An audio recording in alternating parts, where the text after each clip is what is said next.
اور اس سے مجھے ایک ہی فائدہ ہو سکتا تھا کہ پولیس والے اس عورت سے دور رہتے اور میں اسے اپنے ہاتھ میں لے کر کسی مناسب موقع پر سنیل اور سوبراج کے خلاف استعمال کر گزرتا۔ جہاں تک ان دونوں کا تعلق تھا تو انہیں اس زبان بندی سے کوئی فائدہ یا نقصان نہیں پہنچ سکتا تھا۔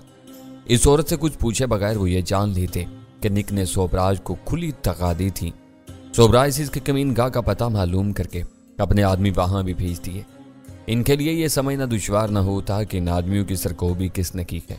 ہر چند کے سوبراج نے مجھے یہ نہیں بتایا تھا کہ وہ شہر میں کہاں چھپا ہوا تھا، لیکن واقعات کی روشنی میں وہ یہ اندازہ لگا سکتا تھا کہ ڈینی کے آدمی نک اور اس کے حواریوں کا خفیہ طور پر پیچھا کرتے ہوئے سنیل کے گھر تک پہنچے ہوں گے اور سوبراج کی تلاش میں ان کی ناکامی کے بعد اچانک ان پر حملہ کر دیا ہوگا۔ اس نتیجے پر پہنچنے کے لیے انہیں سنیل کی بیوی سے کچھ معلوم کرنے کی ضرورت نہیں تھی۔ میرے گھر میں ایک گورا گھسا ہے، گھر کے نیچے مار دھاڑ ہوئی ہے۔ سنیل یہ نہیں پوچھے گا کہ یہ سب ہونے کے باوجود میں کیوں خاموش رہی۔ کچھ دیر تک خاموشی سے سوچتے رہنے کے بعد اس نے آخر کار میری تجویز میں ایک خامی تلاش کر لی۔ میں بے اختیار ہنس پڑا۔ تم اس مقولے کو درست ثابت کر رہی ہو کہ عورتیں کم عقل ہوتی ہیں۔ تم مجھ سے کہہ سکتی ہو کہ جب دوبارہ کوئی تمہارے دروازے پر نہیں آیا تو تم کس کو تفصیلات بتاتی؟ تم نے خود پولیس والوں کے پاس جانے کا خطرہ مول نہیں لیا کیونکہ اس میں تمہاری گردن پھنسنے کا امکان ہے، اور پھر سنیل اور سوبراج کا ذکر آنا بھی لازمی ہے اور اس میں کوئی جھوٹ نہیں ہے۔ اس نے بے ساختہ میری تائید کی۔ اصل بات بھی یہی ہے، پریشانی اور بے خوابی کی وجہ سے میرا ذہن تھکا ہوا ہے۔ اتنی باتیں ہو گئی ہیں تو اب مجھے اپنا نام بھی بتا دو۔ میں نے خواہش ظاہر کی۔ تم سنیل کے گہرے دوست ہو اور میرے نام سے واقف نہیں ہو؟ اس نے حیرت ظاہر کی۔ میں سوبراج کی طرح عورتوں کا رسیا نہیں ہوں کہ ہر جاننے والے سے اس کی بیوی کے بارے میں چھان بین کرتا رہوں۔ اب سے پہلے تک میرے لیے اتنا ہی کافی تھا کہ تم سنیل کی بیوی ہو۔ وہ غائب ہو چکا ہے۔ میں مجبور ہو کر تم سے مل بیٹھا ہوں تو مجھے تمہارا نام بھی معلوم ہونا چاہیے، اور یہی بات میں تمہارے بارے میں بھی کہہ سکتی ہوں۔ کیا نام ہے تمہارا؟ میں اس سے ایسے برجستہ سوال کی توقع نہیں کر رہا تھا۔ میں نے اپنے ذہن میں آنے والا پہلا نام دہراتے ہوئے کہا، اگروال۔ میرا پورا نام مہیش اگروال ہے۔ میں کیماڑی میں ہر چند رائے روڈ پر رہتا ہوں۔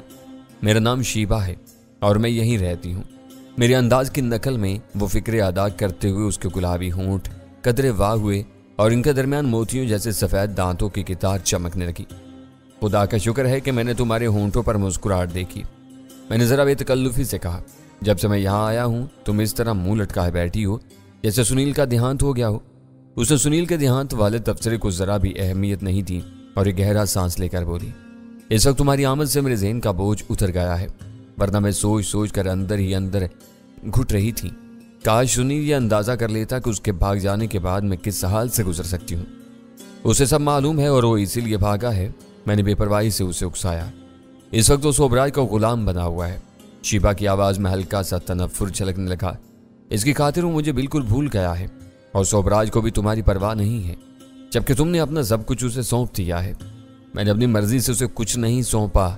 اس نے مجھ سے میری عزت چھینی ہے۔ اس کا لہجہ یکا یک تلخ ہو گیا۔ میں پہلی بار راج محل میں اسے ملی تو مجھے اس کی انگلیوں سے گھن آ رہی تھی۔ ایسا لگ رہا تھا جیسے موٹے موٹے کیچوے میرے بدن پر رینگ رہے ہوں۔ میں تمہارے زخموں کو خریدنا نہیں چاہتا۔ میں نے اس کی بات کاٹ کر اسے مزید بولنے کا موقع نہیں دیا۔ مجھے دکھ ہے کہ تمہارے وہ دونوں خوشہ چین تمہیں بھولے ہوئے ہیں۔ تم نے میرے اس ساڑے وقت میں یہاں آ کر مجھے سہارا دیا ہے۔ تم سنیل کے کوئی بہت سچے دوست ہو۔ میں تم کو ضرور بتاؤں گی کہ میں سوبراج کے ہاتھوں کیسے ذلیل اور رسوا ہوئی۔ اگر یہ باتیں بتانے سے تمہارے دل کا بوجھ ہلکا ہوتا ہے تو میں خاموشی سے سن لوں گا۔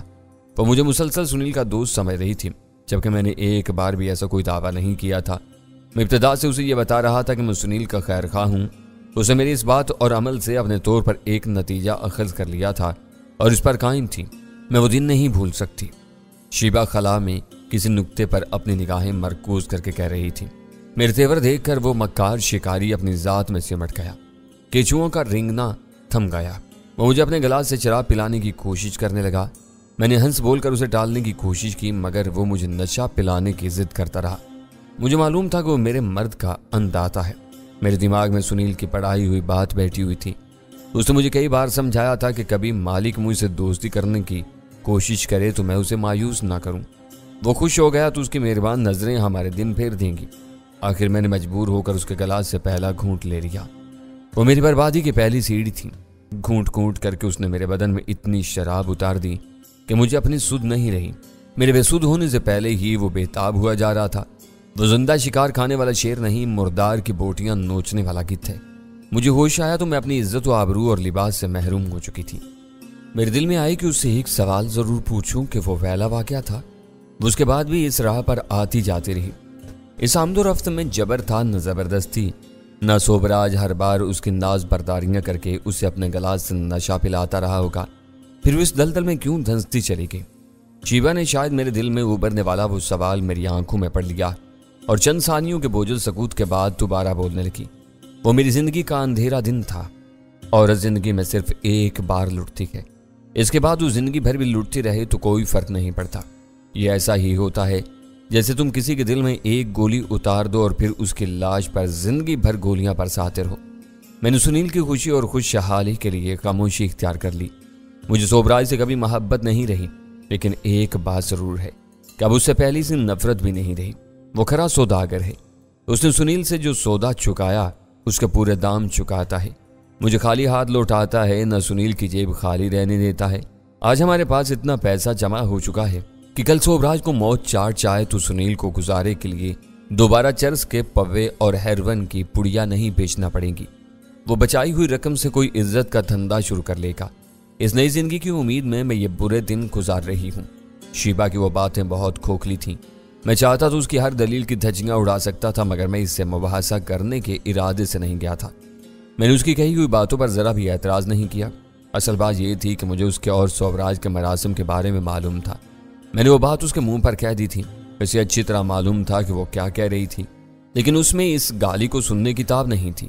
اس نے بدچلن عورتوں کا روایتی طریقہ اختیار کر کے اپنی بے گناہی جتانے کے لیے مجھ سے وہ سب کہہ ڈالا تھا جو اسے نہیں کہنا چاہیے تھا۔ میرے لیے اس کی وہ صفائی قابل قبول نہیں تھی۔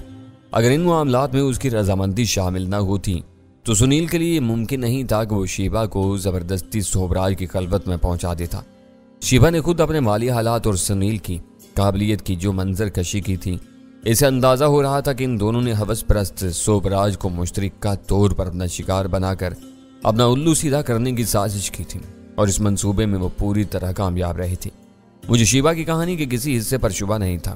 یہ بات کرینہ قیاس معلوم ہوتی تھی کہ اس نے سوبراج سے پہلے ملاقات میں اپنی پاک دامنی کا ڈرامہ رچانے کے لیے گریز اور ہلکی پھلکی مزاحمت کی راہ اپنائی ہو تاکہ سوبراج کے دل میں آتش شوق کو زیادہ ہوا دے سکے۔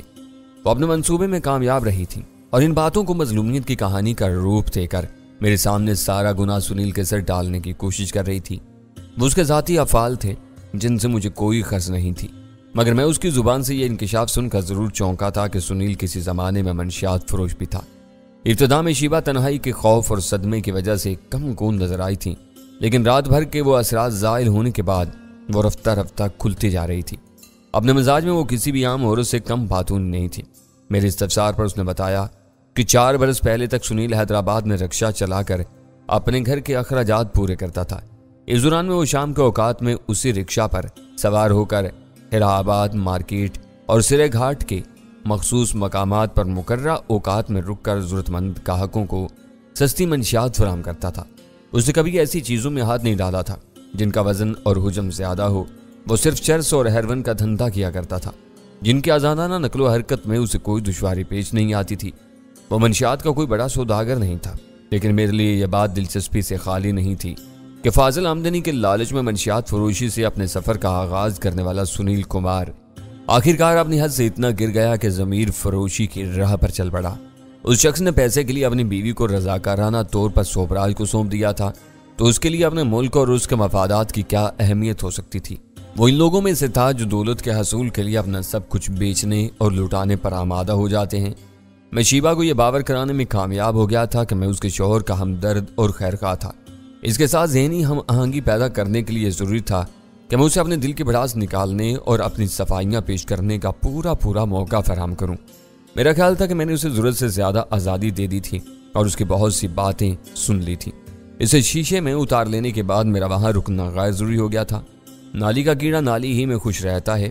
سنیل کی منشیات فروشی کی داستان سن لینے کے بعد میں نے ایک گہرا سانس لیتے ہوئے کہا، میں اس کے ماضی سے واقف نہیں ہوں۔ میری اور اس کی جان پہچان کچھ عرصے قبل کراچی میں ہوئی تھی۔ تمہاری باتوں سے اندازہ ہو رہا ہے کہ سنیل کے دماغ میں ایک مجرم چھپا ہوا ہے جو اپنے فائدے کے لیے کچھ بھی کر سکتا ہے۔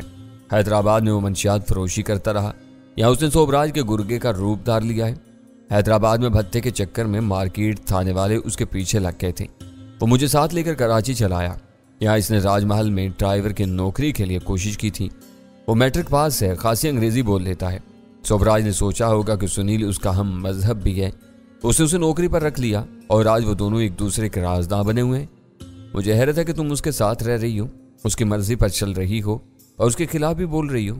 میں نے غور سے اس کی طرف دیکھتے ہوئے کہا، میں اسے نہیں چھوڑ سکتی، اسے زندگی بھر کا بندھن میری مجبوری ہے۔ اب مجھے اس کی حرکتوں سے ڈر لگنے لگا ہے۔ میں چاہتی ہوں کہ وہ سیدھے راستے پر آ جائے۔ ہمیں 2 وقت کی نہیں تو 1 وقت کی روٹی ضرور ملے گی، مگر دن رات کے خوف سے چھٹکارا تو مل جائے گا۔ تم خود بھی ہندو ہو، اچھی طرح جانتے ہو کہ ہمارے دھرم میں عورت کے لیے اپنے مرد کو چھوڑنا کتنا کٹھن ہے۔ وہ میری آنکھوں میں آنکھیں ڈال کر بول رہی تھی، بے خوابی کے ہلکے سے ورم سے بوچھل بڑی بڑی آنکھوں میں ایک سوال سمجھ رہا تھا جس سے مجھے کوئی دلچسپی نہیں تھی۔ وہ گھر ضرور آئے گا، آئے تو خاموشی سے مجھے خبر کر دینا، میں مل کر اسے سمجھانے کی کوشش کروں گا۔ پتہ نہیں وہ کب آئے گا، میں اکیلی رہ کر دھڑکوں میں ہی مر جاؤں گی۔ کیا یہ نہیں ہو سکتا کہ تم اپنا کچھ وقت میرے ساتھ گزار لو؟ میرے دل کو ڈھارس رہے گی، میں ہر طرح تمہاری خدمت کروں گی۔ اسے زمانی انداز میں ہر طرح پر زور دے کر کہا۔ مرد اور عورت اکیلے ہوتے ہیں تو ان کے بیچ گناہ کا بیج پروان چڑھتا ہے۔ ان باتوں کو چھوڑو، میں تمہیں پہلے ہی بتا چکی ہوں کہ عورت زندگی میں صرف 1 بار لٹتی ہے۔ اسے میری بات کاٹ کر اپنا سر جھٹکتے ہوئے کہا، اس کے بعد وہ اس کھیل کی عادی ہو جاتی ہے۔ میں صوبراج جیسے لٹیرے کو برداشت کر رہی ہوں، اس کے مقابلے میں تم بہت شریف اور اچھے ہو۔ وہ میرے قریب سے رکائی اور اس نے اپنائیت سے اپنا دائنا ہاتھ میرے ہاتھ پر رکھ دیا۔ وہ میرے لیے کڑا امتحان تھا۔ وہ خوبصورت اور سبک اندام تھی، میرے ایک حریف کی عورت اور دوسرے کی داشتہ تھی۔ میں اسے لڑائی میں ہاتھ آیا ہوا مال تصور کر کے آسانی سے اس پر تصرف حاصل کر سکتا تھا۔ میں کوئی جنبش کیے بغیر اپنی جگہ پر جمع بیٹھا رہا۔ شیبا نے میری خاموشی کو نیم رضامندی تصور کیا اور میری طرف جھکائی اور جسموں کے اتصال کے دوران میں سرگوشیانہ آواز میں بولی، مہیش میری طرف دیکھو، میں اکیلی اور پیاسی عورت ہوں، مجھے اپنائیت کے ساتھ اپنے بازو میں لے لو نا۔ اس وقت میں محبت کے 2 بولوں کے لیے ترس رہی ہوں۔ میرے وجود میں بھڑکی ہوئی تنہائی کی آگ کو بجھا کر میرا دل ٹھنڈا کر دو۔ مجھے یقین آ جائے گا کہ اس برے وقت میں تنہا نہیں ہوں، تم میرے ساتھ ہو۔ میں نے ہلکی سی پھریری لے کر اپنی جگہ چھوڑ دی۔ وہ دشمن کی عورت ضرور تھی، لیکن میں اپنے دشمن کا جھوٹا کھانے کا عادی نہیں تھا۔ میں نے اس کے شانے پر ہاتھ رکھ کر نرمی سے اسے سمجھایا کہ ان باتوں کا وقت نہیں ہے۔ کیا پتا کہ پکڑا جانے والا گورا پولیس والوں کو تمہارے گھر کے بارے میں بتا دے اور وہ کسی وقت یہاں پہنچ جائے۔ ایسے وقت پر میرا یہاں موجود ہونا مناسب نہیں ہوگا۔ تمہارے ساتھ میں بھی مصیبت میں گر جاؤں گا اور کوئی ہماری مدد کے لیے نہیں آئے گا۔ پولیس کے ذکر پر اس کے ذہن پر چھایا ہوا خوف تازہ ہو گیا۔ میری دلیل وزنی تھی، بات اس کی سمجھ میں آ گئی اور اس کے سر پر سوار ہونے والا خمار یک لخت اتر گیا۔ تمہاری موجودگی میں یہ سب بھول بیٹھی تھی۔ وہ ہڑبڑا کر صوفے سے اٹھ گئی۔ تم ٹھیک کہتے ہو، ہمیں اپنی دوستی بڑھانے کے لیے کسی بھلے وقت کا انتظار کرنا ہوگا۔ یہ بتاؤ کہ سنیل گھر آئے یا اس کا فون آئے تو مجھے کیا کرنا ہوگا؟ میں نے اسے اپنا موبائل فون نمبر لکھوا دیا، اس نمبر پر مجھے خبر دے دینا۔ میں آگے سے سمجھاؤں گا۔ اب صوبراج کا وقت پورا ہوتا ہوا نظر آ رہا ہے۔ سنیل کو اس ڈوبتے ہوئے جہاز سے اتر آنا چاہیے، ورنہ وہ بھی اس کے ساتھ غرق ہو جائے گا۔ وہ یکا کسی جونک کی طرح میرے سینے سے لپٹ گئی۔ میں نے آہستگی سے اسے اپنے بدن سے الگ کیا اور الوداعی انداز میں ہاتھ لہرا کر گھر سے نکاز کر راستے کی طرف بڑھ گیا۔ سنیل کے گھر کا رخ کرتے ہوئے میں سوچ رہا تھا کہ اس کی بیوی سے کچھ اگلوانے کے لیے مجھے خاصے پاپڑ بیلنا پڑیں گے، لیکن وہ مرحلہ میری توقع سے کہیں زیادہ آسان ثابت ہوا تھا۔ عملی طور پر شیبا کیسی بھی عورت رہی ہو، ذہنی طور پر وہ بہرا روی کا شکار تھی۔ اپنے گھر کی تنہائی میں آئے ہوئے ایک مرد کی باتوں کے جال میں آسانی سے پھنستی چلی گئی۔ میں دل ہی دل میں دعا گو تھا کہ وہ سنیل اور صوبراج کو میرے بارے میں کچھ نہ بتائے اور ان کے بارے میں خاموشی سے مجھے خبر دے دے تو ان دونوں کا قصہ آسانی سے نمٹ سکتا تھا۔ اس سے گفتگو کرتے ہوئے میں نے اس کی کسی بات کو ضرورت سے زیادہ اہمیت نہیں دی تھی، لیکن اس کا پیش کیا ہوا یہ نکتہ میرے ذہن کے کسی خانے میں جم گیا تھا کہ وہ دونوں زخمی تھے، خون بہہ جانے کی وجہ سے کمزور ہو چکے تھے اور انہیں آرام کی ضرورت تھی۔ ان کے لیے راج محل ہی سب سے بہتر ٹھکانہ ثابت ہو سکتا تھا۔ سنیل کے گھر سے راج محل زیادہ دور نہیں تھا۔ اس راستے پر گاڑی ڈرائیو کرتے ہوئے میں یہ سوچ رہا تھا کہ میرے ذریعے اپنے ملازمین میں نک کے وفادار مخبروں کی موجودگی کی اطلاع مل جانے کے بعد شاید صوبراج کھلے بندوں وہاں جانے کی ہمت نہ کر سکے، لیکن وہ عادی اور پرانا مجرم تھا۔ اس نے کئی برس پہلے پرانی عمارت کو گرا کر راج محل کو ازسر نو تعمیر کرایا تھا۔ نئی عمارت بنواتے ہوئے اس نے کہیں نہ کہیں اپنا خفیہ ایسا ضرور راستہ رکھا ہوگا جس کے ذریعے پوری رازداری کے ساتھ وہ اپنے گھر کے کسی اہم اور خاص حصے میں آمد و رفت کا سلسلہ جاری رکھ سکے۔ اگر راج محل میں آمد و رفت کے لیے ایسا کوئی خفیہ راستہ موجود تھا تو پھر شیبہ کی رائے درست ہو سکتی تھی۔ اس وقت ان دونوں کو وہیں ہونا چاہیے تھا۔ میں اپنے خیالات کی روح میں ڈوبا بے دھیانی سے گاڑی چلاتا رہا۔ ایک موڑ سے جوں ہی راج محل کی عمارت میری نظروں میں آئی تو میں بری طرح چونک پڑا۔ راج محل کے دیو ہیکل آئینی پھاٹک غیر معمولی طور پر کھلے ہوئے تھے اور بیرونی سڑک تک لوگوں کا ایک حیران و پریشان مجمع نظر آ رہا تھا۔ میں نے اپنی گاڑی کی رفتار بڑھا دی۔ قریب پہنچنے پر مجھے راج محل کے احاطے میں سبز رنگ کی سرکاری نمبر پلیٹوں والی کئی گاڑیاں نظر آئیں تو فوری طور پر میرا خیال جلال کی طرف چلا گیا۔ اس روز جلال سے میری بات نہیں ہوئی تھی، مگر مجھے یہ معلوم تھا کہ وہ اس وقت بھی کراچی میں موجود تھا۔ تازہ ترین اخباری اطلاعات اس بات کا مظہر تھیں کہ سر توڑ کوششوں کے بعد آخرکار جلال کو کامیابی نصیب ہوئی تھی۔ سوبراج کے اثر و رسوخ کے مقابلے میں قانون بالادست رہا تھا اور رات گئے سوبراج سے ساری برات واپس لے لی گئی تھی۔ جب تک سوبراج ایک مراد یافتہ سیاستدان کے معزز رتبے پر فائز رہا، جلال اسے دور رہ کر دل ہی دل میں کڑتا اور بل کھاتا رہا۔ جوں ہی سوبراج کے سر سے تحفظ کا سایہ اٹھا، جلال نے شاید اپنے پورے قانونی جاہو جلال کے ساتھ سوبراج کے خلاف کارروائی کا آغاز کر دیا تھا۔ میری گاڑی پر غیر سرکاری نمبر پلیٹ تھی۔ راج محل کے پھاٹک پر موجود لوگوں نے ہیجان زدہ اشاروں اور آوازوں کے ذریعے مجھے باہر روکنے کی کوششیں کی، لیکن میں ان کے درمیان سے راستہ بنا کر گاڑی کو اندر احاطے میں لیتا چلا گیا۔ گاڑی روکتے ہی میرے نتنوں میں پیٹرول کی بہت تیز بو آئی تھی۔ دمہ بھر کے لیے میں گھبرا گیا کہ میری گاڑی کی پیٹرول کی لائن کہاں سے لیک ہو گئی ہے۔ گاڑی سے نیچے قدم رکھتے ہی میری وہ پریشانی دور ہو گئی۔ اس وقت راج محل کی پوری فضا میں وہ تیز بو رچی ہوئی تھی۔ میں نے گاڑی چھوڑنے تک یہ اندازہ لگا لیا تھا کہ 2 سرکاری گاڑیوں میں مسلح اور سادہ پوش سرکاری اہلکاروں کی ایک معقول تعداد راج محل میں وارد ہو چکی تھی۔ گھبرائے ہوئے اور خوفزدہ لوگوں کا مجمع اس عمارت کے ملازمین پر مشتمل تھا۔ ان سب کی پرتشیش نگاہیں اس پرشکوہ عمارت پر جمی ہوئی تھیں جس میں ان کے شب و روز گزرتے رہے تھے۔ پھر مجھے جلال بھی نظر آ گیا۔ وہ اپنے ہاتھ میں ایک میگا فون لیے اپنے ہتھیار بند محافظوں کے گھیرے میں کھڑا ہوا تھا۔ اس کے قریب 1-2 ایسے پریشان حال افراد بھی نظر آ رہے تھے جو راج محل کے پرانے ملازم ہو سکتے تھے۔ جلال نے گاڑی کے انجن کے دھیمے شور اور ہٹو بچو رکو کی آوازوں پر چونک کر میری طرف دیکھا تھا۔ میرے اترنے کے بعد اس نے گرم جوشی سے میری طرف ہاتھ لہرایا، پھر میگا فون اپنے دھانے کے قریب لا کر راج محل کی عمارت کی طرف متوجہ ہو گیا۔ سوبراج اب بھی وقت ہے۔ اگلے ہی لمحے فضا میں جلال کی بھاری اور تحکم امیز آواز گونجنے لگی۔ خود کو قانون کے حوالے کر دو، ابھی تم ملزم ہو، تم کو اپنے دفاع کا پورا موقع دیا جائے گا۔ گھٹیا حرکتیں کر کے تم مجرم بن رہے ہو، تم زبردستی پکڑے گئے تو تمہیں روئے زمین پر کہیں امان نہیں ملے گی۔ قانون میری ٹھوکر میں ہے۔ دوسری طرف سے سوبراج کی حقارت زدہ آواز گونجی، شاید وہ بھی میگا فون استعمال کر رہا تھا۔ قانون بنانے والے پر تم 2 ٹکے کے سرکاری ملازم قانون لاگو کرنے چلے ہو؟ میں تمہیں بتا رہا ہوں کہ اپنی جگہ سے آگے نہ بڑھنا۔ میری پوری حویلی پیٹرول میں نہا چکی ہے۔ ایک دیا سلائی کے جلتے ہی یہ سب آگ میں گر جائے گا، تمہارے ہاتھ کچھ بھی نہیں آ سکے گا۔ یہ نہ بھولو کہ اپنی لگائی ہوئی آگ میں تم خود بھی جل مرو گے۔ جلال نے اسے ڈرایا۔ راج محل کے چاروں طرف مسلح آدمی پھیلے ہوئے ہیں، تم بچ کر نہیں نکل سکو گے۔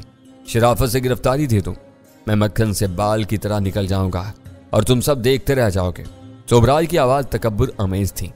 میرے ملازموں سے پوچھ لو کہ کیا کسی نے مجھے راج محل میں آتے ہوئے دیکھا تھا؟ جو لوگ بڑا شکار کھیلتے ہیں وہ اپنی واپسی کے 10 راستے کھلے رکھتے ہیں۔ تم کو پتہ ہی نہیں چل سکے گا کہ میں کب اور کہاں سے نکل گیا۔ تم مر کر بھی مجھے نہیں پکڑ سکتے۔ میں جلال کے قریب جا کر رک گیا۔ وہ خاصا فکر مند اور پریشان نظر آ رہا تھا۔ اس کی پیشانی پر پسینے کی چھوٹی چھوٹی بوندیں چمک رہی تھیں۔ وہ یہاں کب آیا تھا؟